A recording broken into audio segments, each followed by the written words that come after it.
Have you attended the previous session? Hello, ma. Have you attended the previous session, Suleiman? Yes, I have attended, ma. Okay, okay. So I have taken unit 5, 6, 7, 8, and today we will be discussing unit 9. Okay, Okay. ma.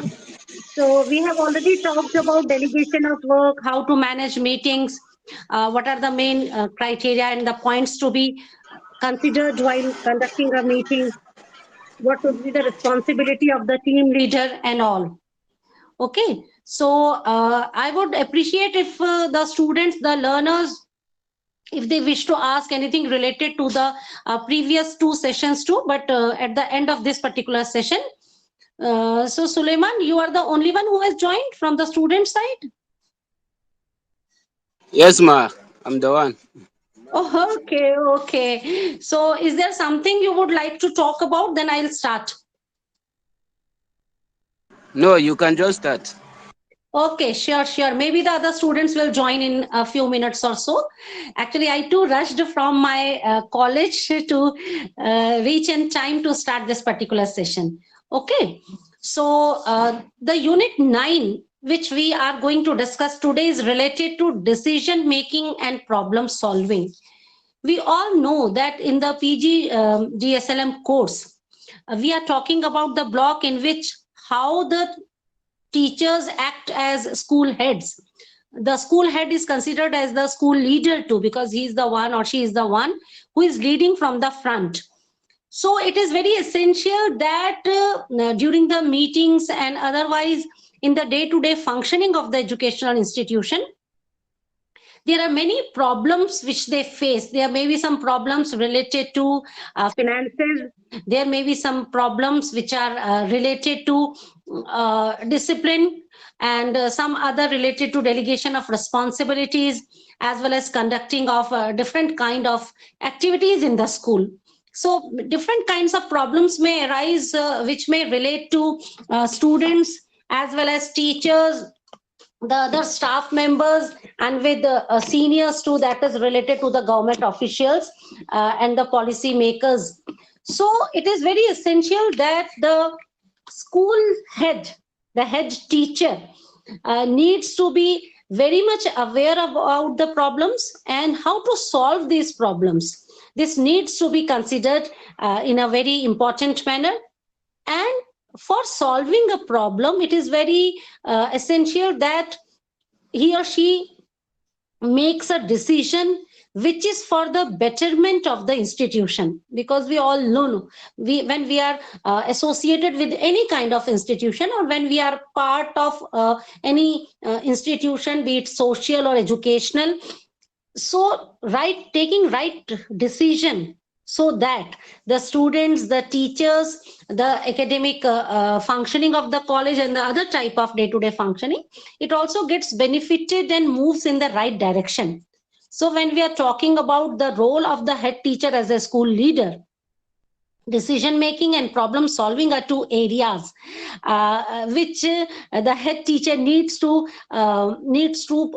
play these particular roles of taking a right decision and helping in solving the problems of the institution, the teachers, the faculty members, the students, and even if the parents of the society are considered as stakeholders too.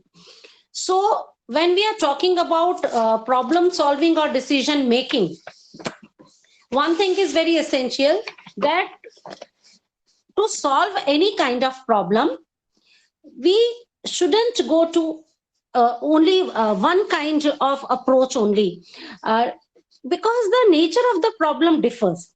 Okay, if there is some problem related to the indiscipline being caused by the students, that is an altogether different problem as compared to if the school is facing some sort of financial problems.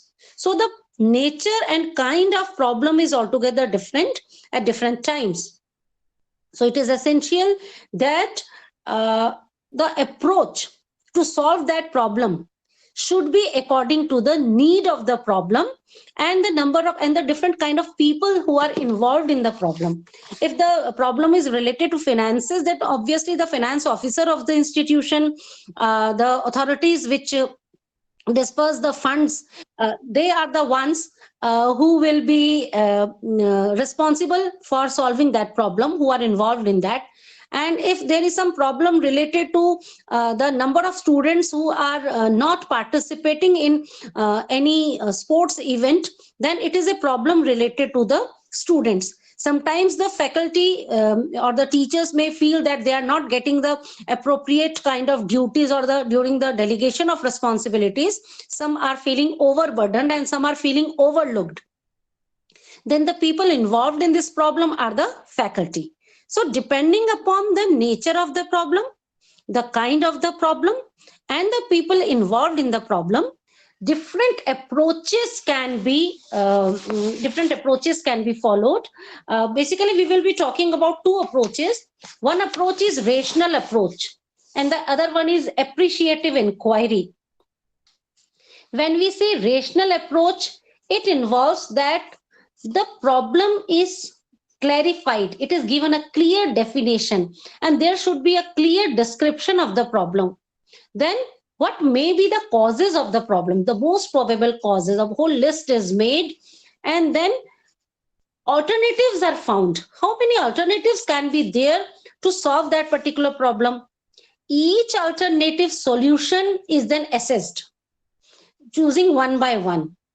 And when they are implemented and evaluated, then only we can reach the conclusion whether the problem is solved or not.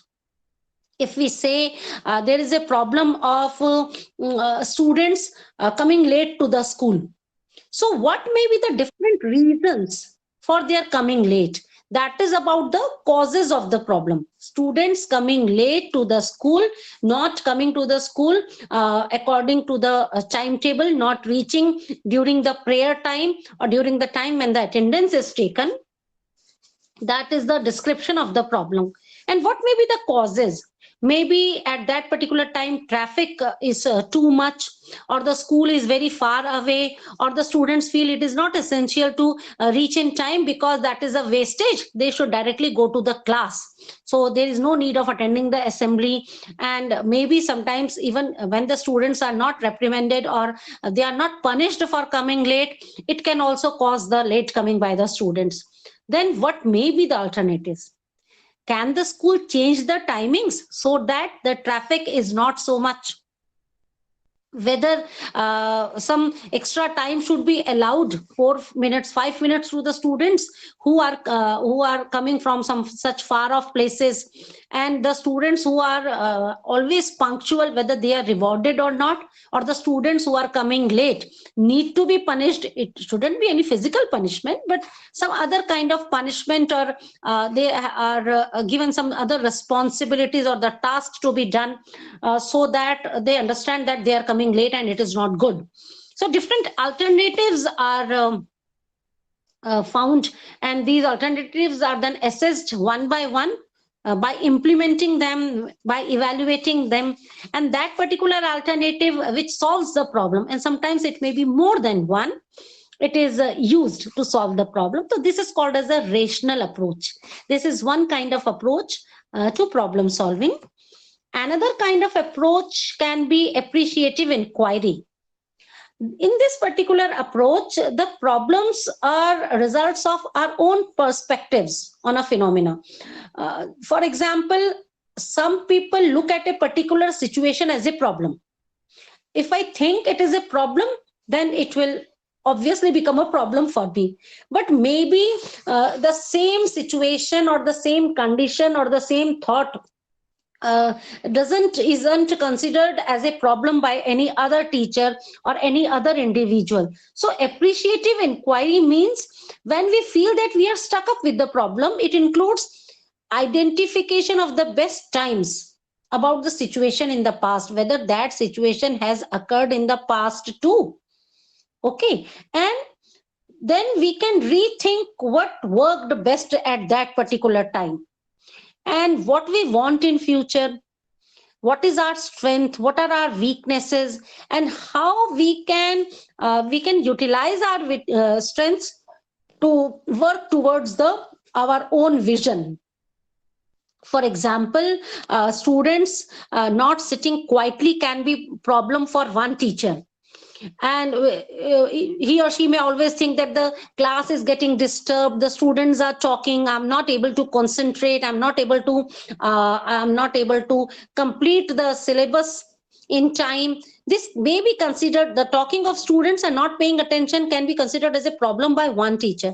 But what was done during the past years, whenever as a teacher during the past years, when I faced this kind of situation, what was the best solution I could find, and then maybe I can utilize it.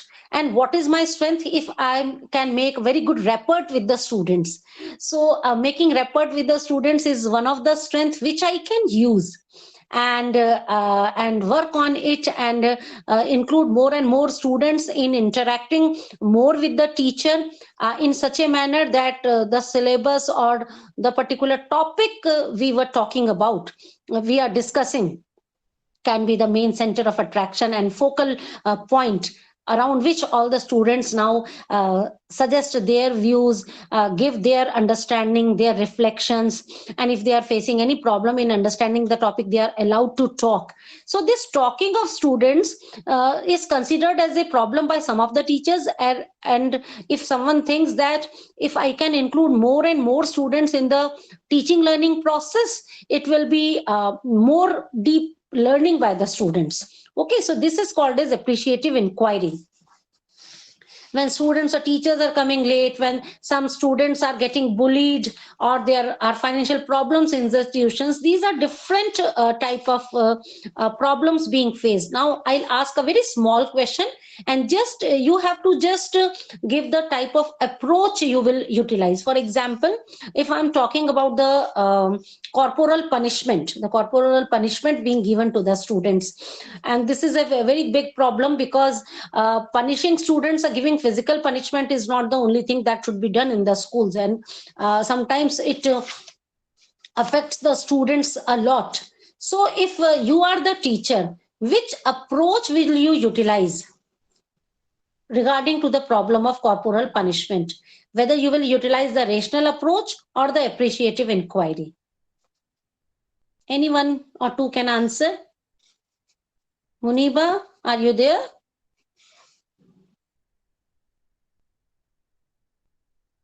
Muniba, would you like to answer? I did not hear the question. Okay, you haven't. Okay, I was talking about two different approaches to problem solving. One was the rational approach, where we try to find all the causes and all the possible solution, and then we implement the solutions one by one, and then we reach the conclusion to solve the problem. The other approach is appreciative inquiry, in which why this problem is considered as a problem by us, and what can be done along with our strength and weaknesses and our past experiences, and then building from our strength, we can try to solve the problem. If the problem is related to corporal punishment, which of the two approaches would you like to use? Rational approach or appreciative inquiry?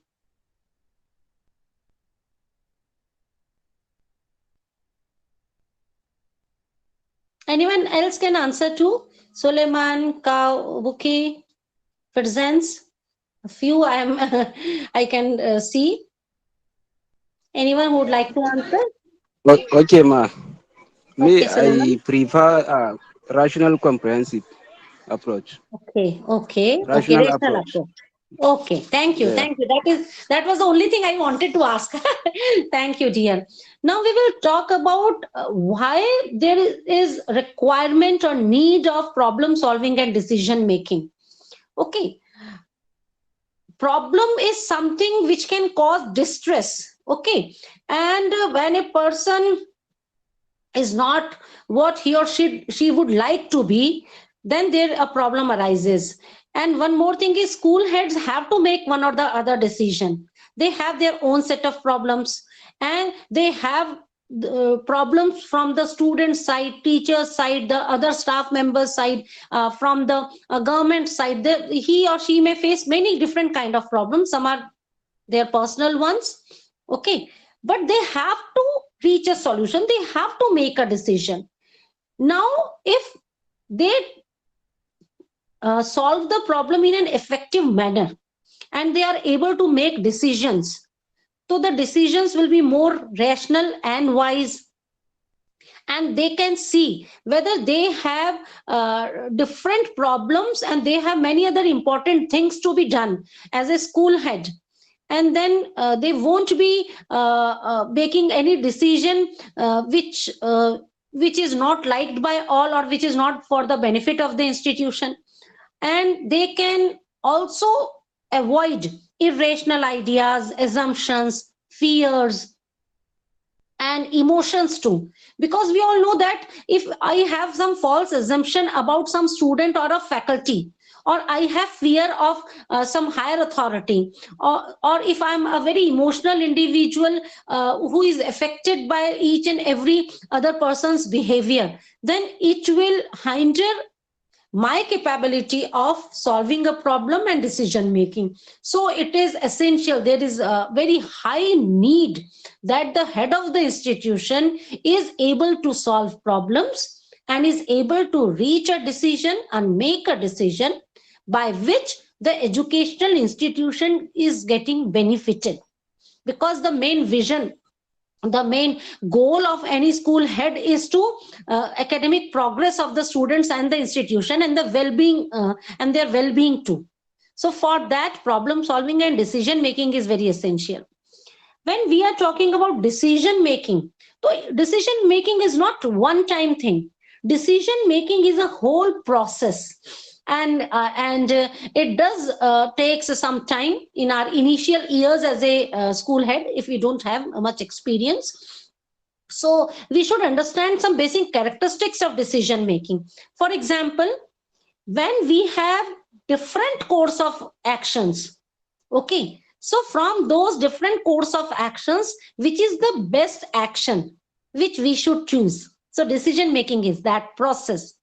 Another thing, it is a human process, because while decision making are different kind of intellectual abilities, whether I am able to listen clearly, whether I am able to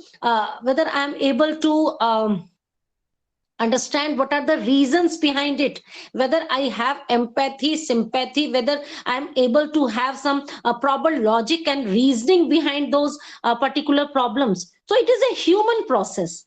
And here intellectual abilities are also required. That is one more characteristic. Then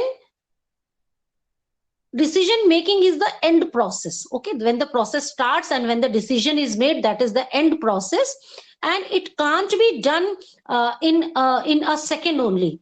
Okay, because prior to decision, we need to make some deliberations, and we should have enough and appropriate reasons for that, and we should be able to listen to the reasons and the logic being given by the person who are facing the problem. Okay, and it may be related to the environment.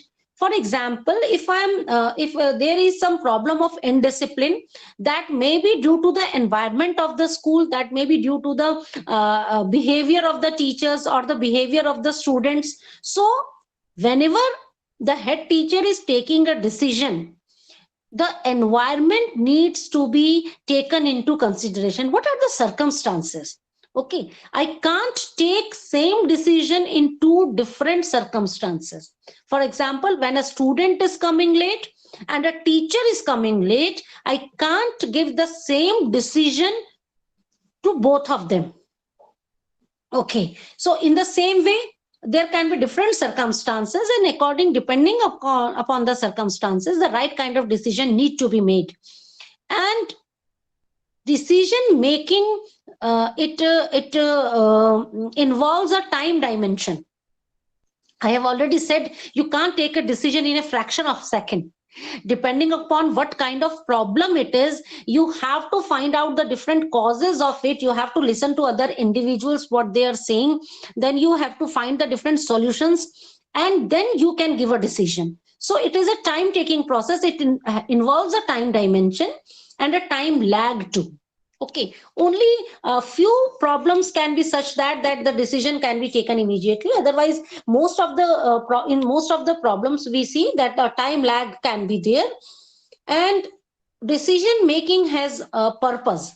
Okay, the teacher, the head teacher is not taking any decision just for the sake of taking decision. The purpose is to solve the problem. Okay, and depending upon the kind of problem, sometimes there is a decision, and sometimes even the head teacher can take a decision that I should not decide it. I'm not the right person to decide it, and it should be put in front of a committee or the individuals who are more accustomed to those particular kind of problems, or who are more expert in solving that kind of problem. For example, if in a particular school there is some problem of mental health of the students, and their behavior is very abnormal, so the head teacher is not the right person to give a decision. So he may take a decision that I wouldn't give any decision right now, but I am forming a committee including the psychologist of the school, maybe the counselor, the parents, and the individual himself or herself, so that the whole situation can be understood in a more expert manner, and then this problem can be solved. The solutions can be given by the trained psychologist if it is related to the mental health or the behavior of the school students. Okay, now decision making is a whole process. It has got different steps, and this requires multiple type of actions. For example, when we were talking about the rational approach, the first thing is we have to define the problem. Okay, maybe some teacher may complain ki the students are not coming. Okay, so what is the exact problem? The definition of the problem is essential. The students are not reaching for a particular class in time. What is the ratio of the students who are not reaching in time? What may be the reasons behind it, and is it a daily practice or only sometimes? So defining the problem is one action, and then probing and analyzing the alternatives. What can be different solutions?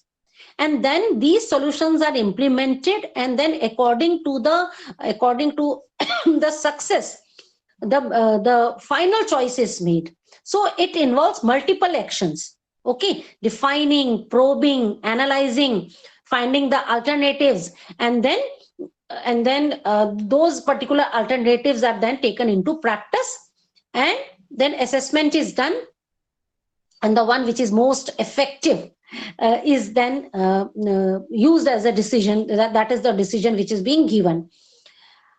The decision making process is not one person process, and it doesn't involve only a single person or two persons only. There are different components which involved in decision making. Okay, one is the decision maker, and here, because we are talking about the head teacher as the school leader, so the decision maker may be, in most of the cases, may be the head teacher. Now, the decision problem. What is the problem for which decision has to be done? Then the environment in which the decision is to be made. What kind of environment it is? Okay. And what are the objectives of the decision maker? For example, if I have to send a team to a particular competition, and I have seen that there are a few very good players who haven't attended the training sessions very continuously in a regular manner.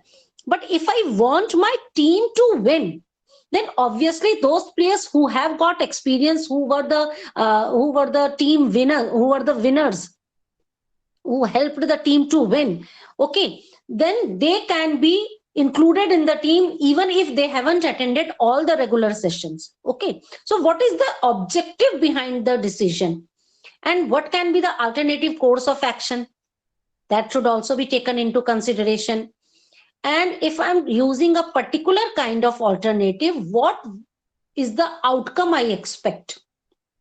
For example, I have to send a team for a tournament, and the problem is that our star players are not attending the sessions regularly, and the coach says there is a problem of not attending the training sessions properly. Okay, that is one problem. If I think I have different course of action, then I should also think what will be the outcome. For example, I think the one decision can be, I'll make a totally new team, and only those students will be, or those team members will be included who are coming regularly for the training sessions. That can be one alternative. Another alternative can be for even those particular team members who have much experience, and they were part of the team which won the tournament many times. Even if they haven't attended the training sessions regularly, they should be included in the team. The third alternative can be, now the ones who are not attending regularly, they won't be given the key responsible positions, or they cannot, any one of them cannot be made the captain of the team, or they may be asked to sit outside for 1 or 2 matches of the tournament. Okay, so these are the 3-4 kind of alternatives I think as a head teacher that I should give. Now, what will be the outcome if I say that the students who are not coming regularly, they are kept out of the team? So now I won't have any experienced players in the team. So that is the outcome. Maybe our team will get defeated. The other one is, they are included in the team, but they are not given the key positions or the team leader position. What can be the outcome? Because they think they are not given the key positions, though they won't play or participate in that manner with their whole heart, and they don't want to play under any other captain. So that will affect the team performance. Okay, so these are the different kind of alternatives. If I want to have one course of action, I want to give one kind of decision, what can be the outcome of that? That is also a very key component. And then final choice of the alternative. I have 4 alternatives, which is the one which I would like to have.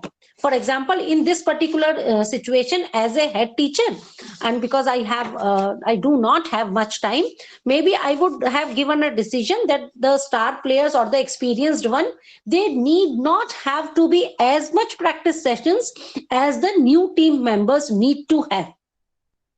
Because my ultimate objective is that the team from our school should be participating in the tournament, and the objective is to win, participation as well as to win.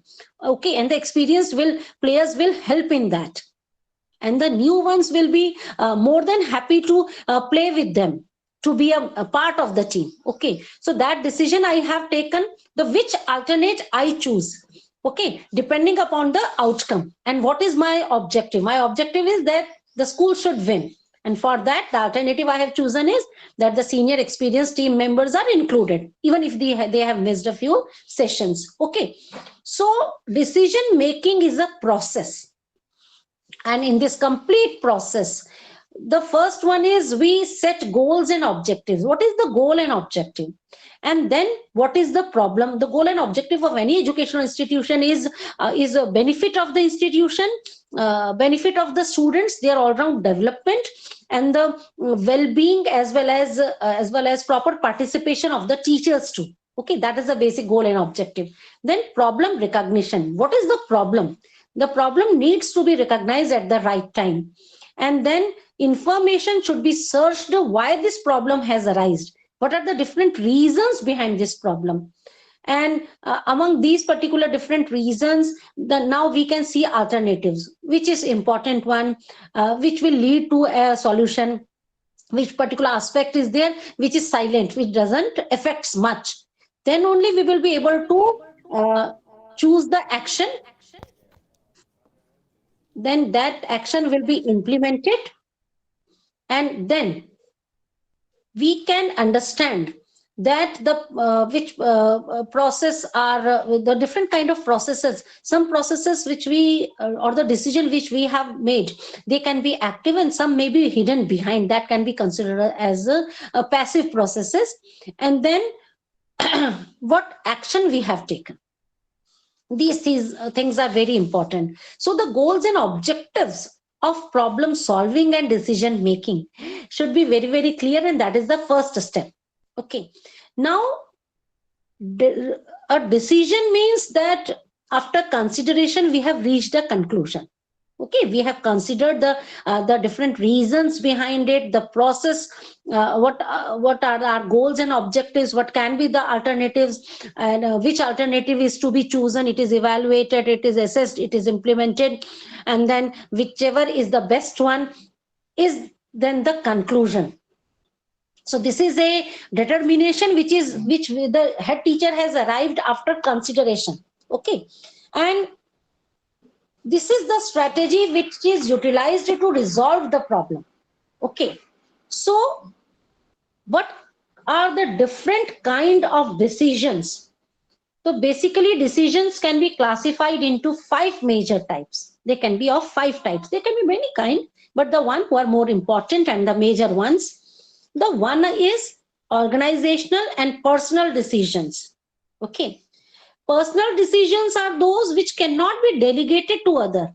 That means only the head teacher is responsible to take those decisions. And these decisions are meant to achieve personal goals, and that is the personal goal of the head teachers. Whereas organizational decisions are the one that are taken to achieve to some organizational goals. Okay, for example,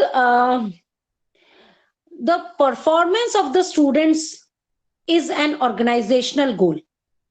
Okay, and a few students who are not bringing their notebooks, that can be a personal decision, because the whole class is not getting affected by that. Okay, some other kind of decision can be routine and strategic decision. Routine decisions, what are routine decisions? Which are repetitive in nature.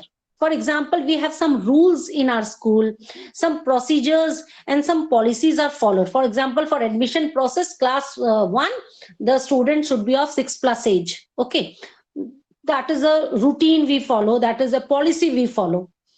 Or when one teacher is going for a study leave and some other teacher is engaged or appointed for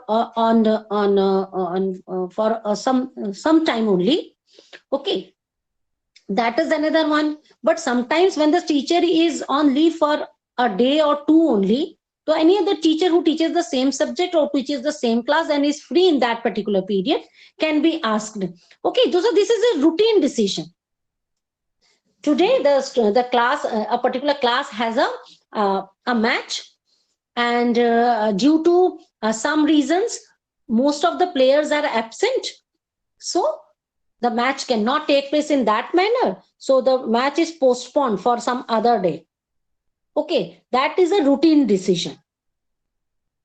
But sometimes some decisions are strategic. And what are strategic ones? Which have to be deliberated upon in depth. Okay, for example, if I want a particular kind of competition to be held in my school, so obviously if I want to give the invitation to different schools, and hoardings are set up at different corners of the city, then obviously they need to highlight the activity, the competition, the characteristics of our school. So before giving advertisement, we should give a proper time and proper advertisement and proper hoarding setting to different institutions, so that more and more teams participate in the tournament, and every participating team will be submitting some fee for that. So that can bring more revenue to the school too. Okay, so these kind of decisions are called as strategic decisions. A different strategy is being made for a different kind of problem, okay, or an activity. The third kind of major decision making can be policy and operating decision. Okay, we all understand policy decisions which are taken at very higher level. For example, when the teacher's salary is fixed, okay, or a new curriculum framework is to be developed, or as we all have seen that sustainable development goals is now considered as a very important part of the curriculum. Okay, so the curriculum planners or the designing of the textbook, writing of the textbook, these are policy decisions. Each and every school cannot get textbooks printed on their own. So what will be the content, what will be the curriculum for a particular class?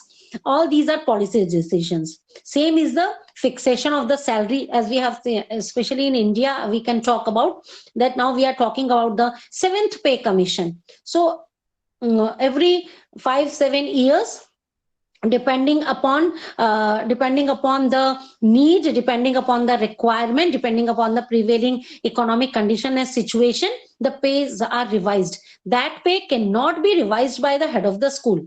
That pay is revised if it is a government school, if it is a management school, that pay revision is a policy decision which is taken by the authority, whether it is a state government, it is a central government, whether it is a management run institution. So the management decides. Okay, now the other kind is operating decisions. These decisions means when the policy is to be executed, so what will be the process of execution? So the procedure of execution needs some kind of decision that is called as operating. The policy is decided at higher level. Now that policy need to be executed. For example, the curriculum planners have included the sustainable development goals into the curriculum, and the content writers and the higher authorities which print the textbook, which write the textbook, they have included some topics or chapters related to that. But those topics related to sustainable development goals are to be taught in the classroom by the teachers. So the class teachers or the subject teachers are the one who will execute the policy of including sustainable development goals, so that the students can make an understanding of sustainability and can then include it in their daily lifestyles. They start thinking about sustainability. Okay, so this is this can be called as a operating decision. The fourth kind of decision making can be programmed and non-programmed decisions. Okay, so the programmed decisions are the non-programmed, especially we will talk about non-programmed first. Non-programmed decisions are the decisions which are not structured. We already know about structured and unstructured. Okay, if I have already written and decided these are the 5 type of questions I'll ask in an interview, then that kind of interview is a structured one. The other can be when the candidates are called, they are asked to tell about themselves, and when they are telling about themselves, their hobbies, their specialization, suddenly in between we start asking questions which come to our mind related to what they are saying, then that interview will be unstructured. In the same way, those decisions which are unstructured can be called as non-programmed. Okay, for example,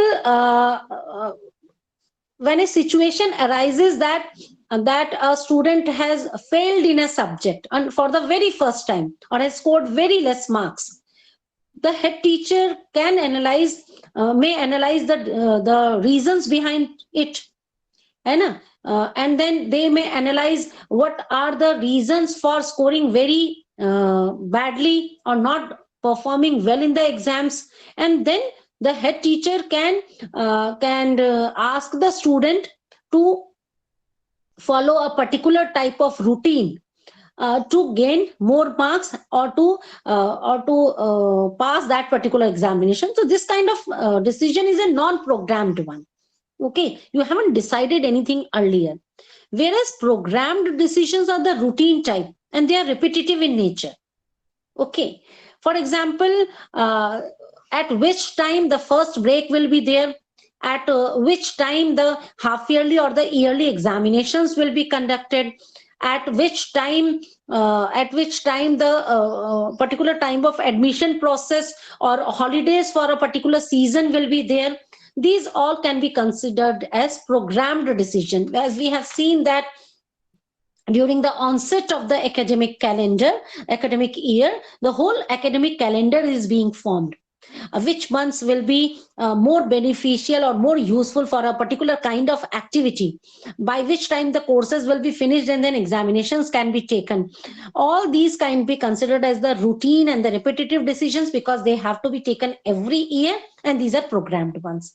When suddenly some kind of problem arises for which we haven't laid down all the rules and policies and time, then these can be considered as the non-programmed decisions. Okay, so we are talking about the different kind of decision making. One more is individual and group decisions. A decision taken by any individual, whether a teacher is taking, whether a student is taking, whether a higher government official is taking, or the head teacher is taking, any decision taken by a single individual is known as individual decision. Okay, in this particular type of decision making, we can say that it is an autocratic style of decision taking. Okay, I am the sole authority, I am the highest authority, and I'll take the decision in this particular manner. No listening to no one. Decision taken by one individual, that is individual decision. Sometimes a decision is taken collectively by a committee, and this committee properly sees the problem, finds the solutions, and a representation is made by them, and then a decision is taken by the whole group, the whole committee. For example, during the parent teacher meetings, when all the parents and the teachers of different classes have met, and they reach collectively to a decision that the timing of the school should be changed from 7:30 in the morning to 8 a.m. so that the students don't get cold, they don't have to travel in cold, harsh conditions during the winters. Then this type of decision is taken collectively by the parents and the teachers, and this decision is then in the form of a committee. Then it is put in front of the head teacher, and the head teacher changes the timing of the school by half an hour, extending it by half an hour. So it is a group decision. Okay, now decisions can be also classified on the basis of how complex the problem is. There are some problems which are very simple, but there are some problems which are multiple problems, and they are very complex in nature, as well as what will be the outcome is certain. So depending upon what will be the outcome, what is the problem, how simple and complex it is, these are the different dimensions of a problem. So when the decisions are taken on the basis of the dimensionality, that is the complexity, these can be 2-3 types. One is mechanistic decision. Mechanistic decisions are routine, repetitive in nature. We all know what will be the outcome. We all know that if a child fails to have minimum 75% attendance, he or she won't be able to give exams. That is a mechanistic decision. If the student hasn't submitted the work in time, the marks will be deducted. 5 marks, 2 marks will be deducted, because that is the policy of our school. This is a routine decision, so these can be called as mechanistic decisions. Okay, some decisions are called as analytic decision, because one has to analyze the situation and then take a decision. If some students are not performing well in dramatics or music, the reasons have to be found out. What is the reason behind the students of our school doing very well in sports but doing very badly in performing arts or music? So reasons have to be found, reasons have to be explored. And then maybe because there is no music teacher in the school, or the students are not allowed to participate in various music programs which are held in different schools, or the students they are given 2 options at the same time, either go to play or play music or learn music, and they want both of the things, but maybe they are more interested in play because they get an outlet, as well as the school has a policy of sending the school them for the school tournaments. Then most of the students are going for the sports activities only. So what is the problem behind, what is the causes behind the problem? They have to be explored, and then a decision is taken. Okay. Another type of decisions can be adaptive decisions. In this kind of decisions, outcomes are not known. What will be the outcome of that decision? It is unpredictable. We can't predict. We don't know what kind of outcome can be. And it varies from situation to situation. Okay. For example, our school doesn't have any music teacher, and never any kind of music programs are being held in our school. Okay. So when there is a problem that children want to learn music, so the decision is taken that every class will have one period of music, and a music teacher is appointed for that. But we don't know what the outcome will be, because we never had a music teacher before. Whether the students will be able to learn, whether they will take interest, whether they will reach to a level where when they would like to go to for different competitions too, we don't know about the outcome. Then these are called as adaptive, because these are unpredictable. Maybe when these decisions are taken and then practiced for some time, then what is the conclusion, or the what we have achieved, what is the result, that can be known after some time. But when we are taking that decision, when we are implementing that decision, we don't know what the outcome will be. Okay. So these were the different kind of decisions I was talking about. Then one more thing is that decision making is a style too. Okay. And there are basically 4 styles of decision making. One style is individual decision making. In this, the leader must take the decision alone. And the input can be from different individuals, but that input is limited to only collecting the information. For example, the head teacher has asked all the teachers to collect information about how many students of the school are interested in performing arts. Okay, so he or she has taken the information from the class teachers, and then he or she himself decides, because more than 70% of the students are interested in learning performing arts, they can start a performing arts class in the school. Or maybe if only 20% or very few students are there who are interested in that, so he or she can individually take a decision that no, right now I am not going to start this particular class in the school, because it won't be beneficial to large number of students. So this is an individual decision where only relevant data is gathered, and the individual is by only the head teacher.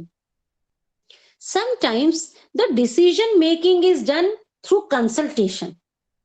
And in consultation, whatever the problem is, whatever the issue the school or the teacher or the head teacher is facing, it is discussed with more people, more than one people.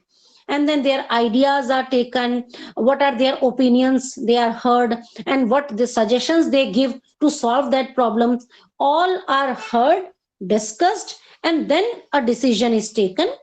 Here the input of others is also considered, and it may or it may not influence the final decision. Okay, but consideration, many people are involved in the consultation, in the opinion seeking, in the suggestions giving. Okay, so this is called as decision making with the help of consultation. Many people are consulted for that. Consultation discussion is altogether different from group decision making. In consultation, other people's ideas are taken into consideration, they are discussed, but the final decision is done by the head teacher only. Whereas in group decision making, the leader as well as all others involved, they work together and they reach a consensus. In consultation, he or she hear other individuals' choices, advices, opinions, and suggestions, and it depends upon him or her whether the decision he or she takes is influenced by all those inputs or not. But in the case of group decision making, consensus is very essential. Each group member's opinion and point of view is very important, and the decision making is done by all the participants. and they reach the final decision by consensus, and they support its implementation too. One more is delegating the decision. We have already discussed about delegating responsibilities. I hope you remember that particular session. That was the first one. When the decision taking style is about delegating a decision, the leader or the head teacher can set some parameters. Then they can allow their own colleagues, one or more, to make the final decision. Here, the head teacher or the leader is not making the decision, but is supporting it by delegating that particular responsibility to some other individual. So these are the different kinds of decision making styles. We all as head teachers or individuals may have some different types. Okay. Now, we can also talk about the attributes of an effective decision maker. Who will be the effective decision maker? The one who has got knowledge. And knowledge is required to make a sound decision. Okay, until and unless I'm not informed enough about a particular solution, about a particular problem, the causes, what may be the solutions, then I won't be able to reach a right kind of decision. So knowledge is very essential. Other is initiative, because it is the responsibility of the head teacher to solve a problem and give decision. So responsibility is to be taken from beginning to follow the whole decision making process, and active participation is essential. One more is advice seeking. No individual is self-sufficient. Good decision maker is the one who know that they need help of the others, and then they identify which are those people who are expert in that field, and they can make a specific contribution, a special contribution which will be useful. I had given the example of when I was talking about the mental health of students. A psychologist or a guidance counselor of the school will be of more help. Then effective decision makers should be selective too. When they are collecting data, they should not be bogged down by the different figures and facts which are not very important. They need to be selective. What may be the reasons? On the other hand, when they are looking at different available options, they should consider the possible alternative option which is the best one. They should select the best one. That is the comprehensive. By comprehensive, seeing what could be the best one. And current conditions need to be taken into consideration. There are different kind of situations, different kind of opportunities in front of everyone during different time. The conditions may be different. So at that particular current condition, what will be the best decision that needs to be taken? A good leader needs to be flexible. He or she should be open-minded. New concepts are there, new ideas are there, new solutions are there. They should be always ready to accept. And the flexibility, they shouldn't be very rigid. No, I have thought this way and this is my decision. No, if they come to know about different new options or solutions, or something new comes to their knowledge, they need to be flexible about their decisions. Okay. Good judgment making is very essential. A head teacher needs to be the one who takes sound decision, not only by following the procedure, but they have to take into consideration all the factors of that particular situation and give their best judgment. Sometimes there is risk in giving any kind of judgment. So a calculated risk can be taken. The risk and results of any decision needs to be accepted, whether it is positive or negative. I, as a head leader, shouldn't be always ready for that decision which is positive and positive only. Sometimes I have to take some decision which may include the risk of the result being negative. But until and unless I am ready to take that risk, I won't be able to find a better way or solution to a problem. So sometimes a calculative risk, the kind of risk which doesn't involve too many financial responsibility or threat to any individual's life, they shouldn't be taken under risk, but a simple calculated risk should be taken by the decision maker. And They should know about their own abilities, biases. What are my limitations? As a head teacher, I have some limitations. I can't change the education policy of the whole country. That is not under my responsibilities. So what are my abilities, what are my biases, what are my limitations? All that need to be taken into consideration. So knowledge about the self, that is very essential. And in this particular process, they should also know about the problem solving. So what are the different kinds of models of problem solving? One, we have already discussed: identifying the problem, exploring the alternatives, selecting the best alternative, then implementing that solution, and then evaluating that solution. We have already talked about it. So this can be one style. Identifying the problem is very important. What is happening, who is involved, what the stakes are. So we need to make a whole checklist, whether this is a new problem or this problem occurs every other day or very routine, or what assumptions I have made for the problem.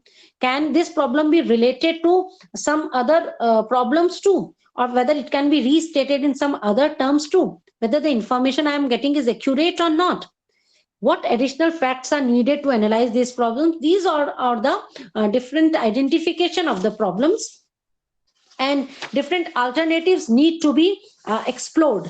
Okay, that is very essential. And when I'm saying when there are different alternatives, implementation of the alternative, identify what are the resources which will be utilizing. We have to make a plan for implementing a particular alternative. We have to implement the plan, and then evaluation is very essential. Until and unless we evaluate, we won't be able to understand or reach a conclusion whether the alternative we have chosen as a decision was for the benefit, or whether it has reached the goal for which this decision has been taken. So monitoring the success and result of a decision is an ongoing process. Okay, and problem solving, for it, the head teacher needs to take time for that. The problem can be broken into smaller parts so that the solving becomes easier. uh, there is one thing or the other which the head teacher can do to solve the problems. And a problem is not a punishment, it is a challenge, it is an opportunity to increase the happiness of the world, and to show everyone that how considerate you are, how powerful you are, that you are able to solve the problem. Okay, for these different kinds of cases can be considered, and we will talk about a case right now. Okay, now I would like you people to take a case and we will discuss that. Take any case of your school, then we'll move one by one.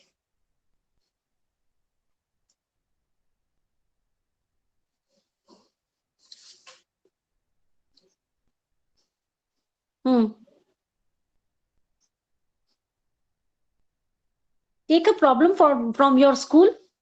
Anyone? James, Kabuki, Muniba, a few names I can see. Anyone? We can take a problem and then we can do the case analysis, how to solve the problem, how can we go through it.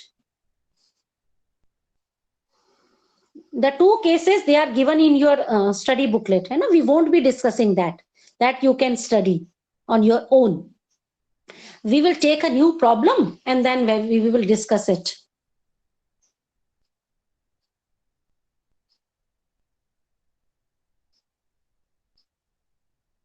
Anyone? No, nothing.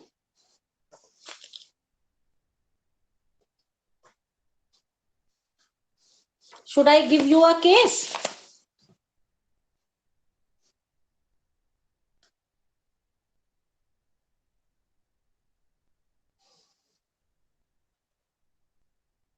Yes? Anyone? Suleiman, give a problem from your school.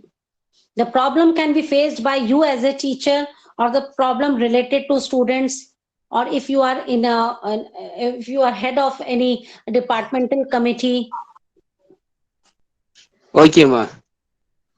Poor performance by the student is one of the problem we are facing in our school. Okay, okay, okay. This is a very common problem, है ना? All over the world. The poor performance of the students. Okay. Now we have to go step by step. One is identifying the problem. This is the most difficult step of the process. Okay, and all the subsequent steps will depend upon how we identify the problem, how we define the problem, because we have to delineate the parameters too. What is happening? The students are not performing well. One thing. Who is involved? Who is involved in it? The students, the teachers who are teaching them, and their parents. They are involved. What are the stakes? The stakes are when the students are not performing well, somewhere it means that they are not able to learn. So it may be related to the pedagogy style, or it may be related to their mental health. It may be related to their they are not interested in a particular subject. It may be related to the kind of environment they are getting in the school. Okay, so these are the different parameters of the identification of the problem. Now, explore the alternatives. You have to tell me the alternative solutions. If the students are not performing well, I can see 5 names. One by one, you have to give an alternative solution. Kavuki, what can be done if the students are not performing well? Give one alternative solution. Well, there can be academic intervention for the students. So maybe if they are not performing well in physics, we try to change their master for them whilst their new master takes them to academic intervention. Probably Yes, you can very see good. some change. Very good, James. You have suggested very well. The academic intervention is one alternative solution. Okay. So, what is the reason behind that? And if some remedial classes can be taken, or the pedagogy style which is being used by the teacher can be changed to some different one. Okay, that is one alternative. Any other? Any other alternative? It can also be done by organizing extra lessons for the teachers. Yes, extra lessons can be given to the students. Yes. Okay, Muniba, good thought. And also involving their parents for constant guidance at home. Yes, personal guidance can be given to the individuals. Yes. Any other alternative solution? Okay, I'll consider these two. These are two alternative solutions for the problem of low performance, bad performance, we can say ill performance of the students. Okay, now we have to implement the solutions. You have given two. One is academic intervention and one is taking the extra classes. Okay, now we have to develop an action plan for that. For example, James said academic intervention. So you have to plan a series of steps. Who has to do, what he has to do, what will be the resources, by what time it should be done, and towards which goal the whole process needs to be done, and who must know about the decision, what are the objectives, whether those objectives are measurable ones or not. Resources needs to be identified. When I am talking about academic intervention, that means it is related to the teachers who are teaching, at which time they will be taking the classes, whether they are assessing the students beforehand on their low performances, which subjects are to be taught at which time, what will be the time frame in which that particular academic intervention can be helpful for the students in improving their performance, how long it will take, what can others offer. If there may be some parents who are thinking, who say that we are not able to explain them, we don't have so much time, or we are not educated enough, so can such students come to school in the evening? Can they have some peer tutoring too, peer mentoring too? So a whole plan needs to be built. Okay, and when we are building the plan, then we have to implement the plan. In the academic intervention one, the teachers can decide of a different set of pedagogy, and for that a particular time periods need to be planned and framed in advance, where the class will be taken by the teacher, what extra study material will be provided to the students, what extra help can be provided to them in their homes too, and when can they talk to the teacher related to their problems one by one, and who can be the peer mentors who understand the concept, who have already understood the concept and can help others. So these are the different actions to be taken, and when these actions are taken and implemented, then the evaluation can be done. When now, what is the change in the performance? What was the performance before this academic intervention, and how the performance has improved, or is there any change or not? Different kind of tests, their assessment records, their results, the marks they receive, their understanding level, all these can be checked in different manners. So we will be able to evaluate our solution, that academic intervention helped, whether it helped or not in improving the performance of the students.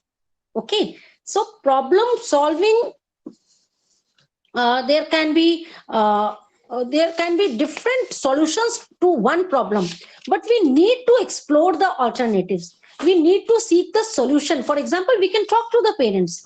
What may be the reason behind? Maybe the parent says that nowadays he or she is more interested in playing.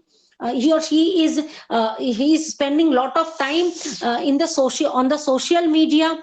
He or she feels that the new teacher who has joined, or the teacher who has been teaching is teaching in a very difficult manner, and the students are not able to understand. So we may take suggestions from different teachers, that particular subject teacher, class teacher, guidance counselor, parents, and all. So different alternatives are then planned and then implemented one by one, and then they are assessed and evaluated, that which would be the best one. Okay, so that was all from my side about decision making and problem solving, and I hope that I didn't presented PowerPoint in front of you, but I was able to explain all the content which was included in it. Now, I would like to have questions or any other submissions or observations from your side.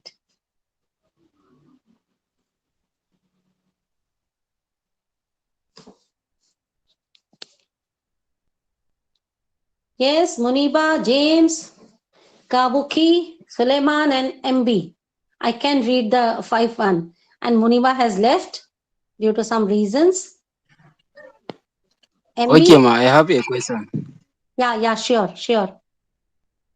Ma, among the approaches to decision making and problem solving, which one is the best to apply in solving the problem? As an individual and as a teacher, educator, and as a educational psychologist too, if I am asked about the different approaches, then I feel that the rational approach is a good one, because the reason behind which, what I personally feel is that you give proper time to clarify the situation. What is the reason for the problem? The problem is then described. It is broken into small sets. A problem may have different small problems in it, and then all the causes are analyzed. I think for any problem, going the way a doctor goes, a doctor knows that a person is having an illness, but they always ask, what have you eaten, and have you changed your lifestyle?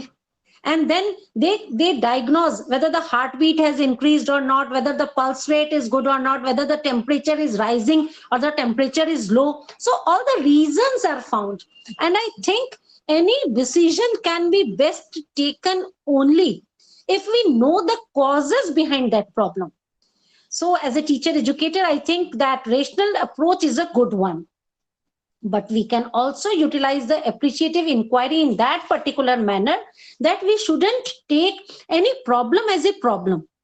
We should take every problem as a challenge, as an opportunity where we are able to reach a solution with the help of strengths I have, and then these strengths can be worked in their or utilized in their best possible manners to reach the goal.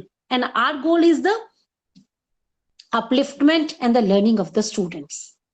But the rational approach is the best one, because we determine the causes. Okay, thank you, ma. Thank you. Any other?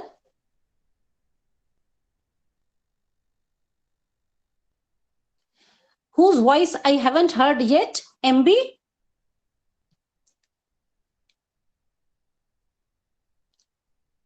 So my session ends today. I had only 3 sessions related to this, and I have taken the 2 previous ones in which I have discussed unit 5 and 6, one session, unit 7 and 8, second session, and this is my third and the last one, in which I tried to discuss about the unit 9. Okay, so my part for this particular block has been done. So I don't know when we will be meeting again virtually, but if there are any questions, you can put in the chat box or in your LMS system. I'll read those particular questions, and if there is any kind of inquiry, I would be more than eager and more than happy to discuss it with you and explain in the best possible manner. Okay, thank you, ma. Inshallah. Thank you very much, madam. Thank you. Thank you. I hope So, ma, I this was is our able to last meeting decipher. with you. Thank you. Hello, Thank you, ma. Muniba. Yes, Muniba? I said, so this is our last meeting with you. Maybe, maybe in case there is some need, or in case there you have more questions, maybe I'll come. Depends upon. For now, the work which has been assigned to me, there are 3 sessions which were given to me. I have completed those ones. But I will be happy to meet you all, even if it is virtually. Virtual meeting is good too. We wish you all the We're best. happy to Thank you, see dear. you too. I wish all the learners all the very best. Please do post your inquiries, and when you are writing the assignments, because we are the ones who will be evaluating them too. So we'll keep on interacting. Thank you. Thank you very much. Thank you, ma. Thank you. Thank you for the successful work done. Thank you. Thank you, everyone. God bless you all. Dr. And you Jagdamba? too. Yeah, Muniba?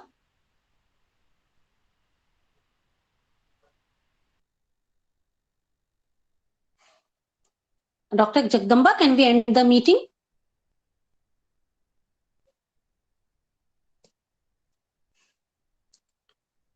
Dr. Jagdamba, can we end the meeting?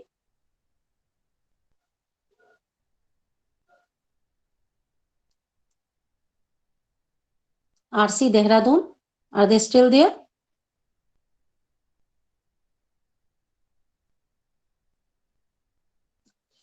Yes, we can.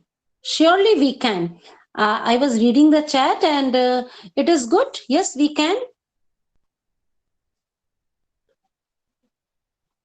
The question was from James. He was saying whether we can, you students can form a WhatsApp group. If you all agree, you can make a different WhatsApp group for all of you, where you can exchange your ideas and thoughts. Yes, sure.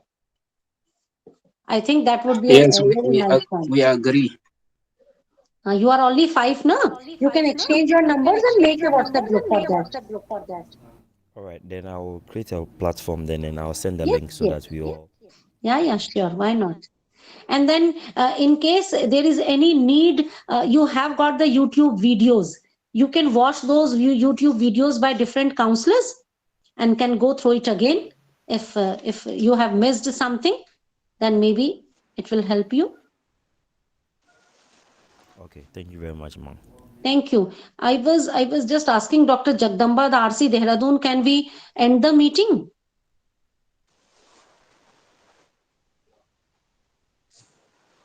because we still have few minutes left. So maybe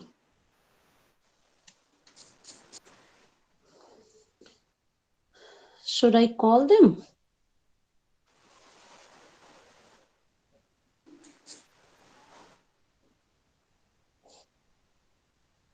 If there are no more queries, maybe you can leave.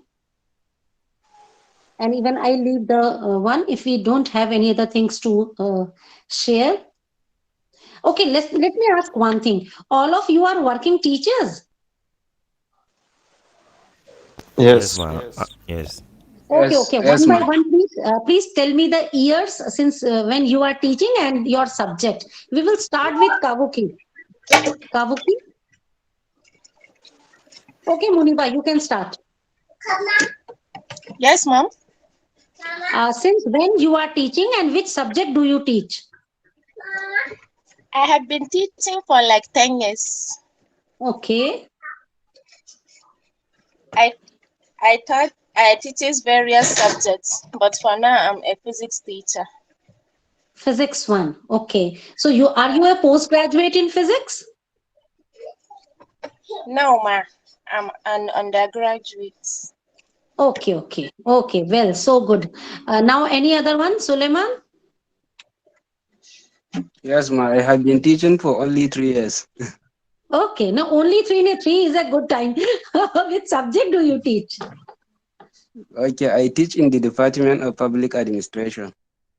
Okay, and is this a school Teaching subject? various subjects. Various subjects. Okay, okay, so good. And other one, Kabuki or James? All right, madam. I teach physics in a Okay, senior high school. I've taught for 7 years now. 17. 7 years. 7 years, 7 years. Okay, that is long enough. And you are a postgraduate in physics? No, undergraduate. Okay, okay. And Good MB? afternoon, ma'am. Yeah, yes, Kabuki. Me, I'm a teacher, but not here a practitioner, Okay, okay, and I am a postgraduate. okay. Administrative one. Mm. That is good. And That is good. MB? I do teach computer and the economics. Computers and related Yeah. with management too. So good, so good. Very good. And MB? Okay, ma. I'm teaching chemistry for 10 years. 10 years now, Currently, long time. I'm doing my master's in chemistry. Okay, so good, so good. I have been teaching in teacher education institutions since last 25 years. And prior to that, I have taught in senior secondary school biology for 3 years. So total experience is 28 years. Do I look that old? No. Wow. I'm a You look young. postgraduate in zoology and then postgraduate in teacher education too and PhD in that. And personality and teaching of biology, that is pedagogy of biological sciences. That is my specialization. So I am into educational psychology, more of educational psychology. Wow, that's nice. I want to be like you when I grow up. Oh, so good, so good. You have got ample of time. You people are not as old as I am. Okay, okay. Do well, study the study material thoroughly, and then you can go through the YouTube videos too. If there are any queries, any kind of queries, please you can visit the LMS system, LMS, and then you can put your queries there too. We will be very fortunate to answer in case there is, and in case there is any need of any discussion session, then we can have that too. I'll talk to the RC regarding that. So for now, thank you all. You're welcome. Thank you.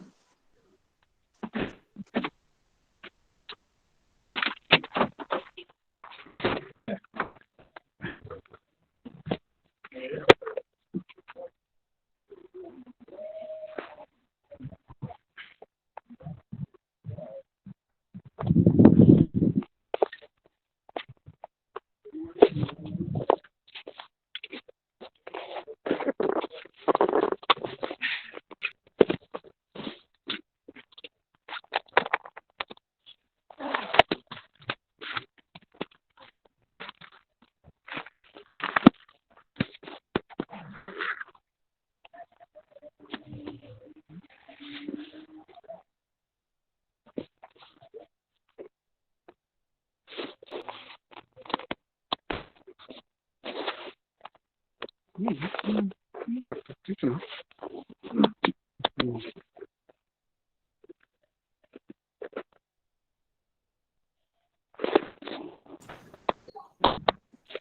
Hello, Mr. Peter.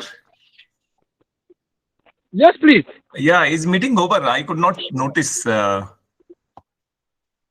Is it over now?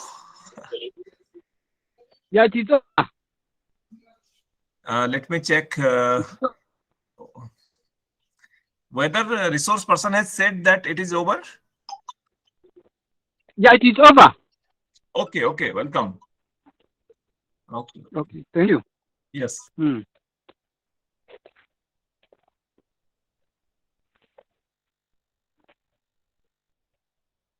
Hmm.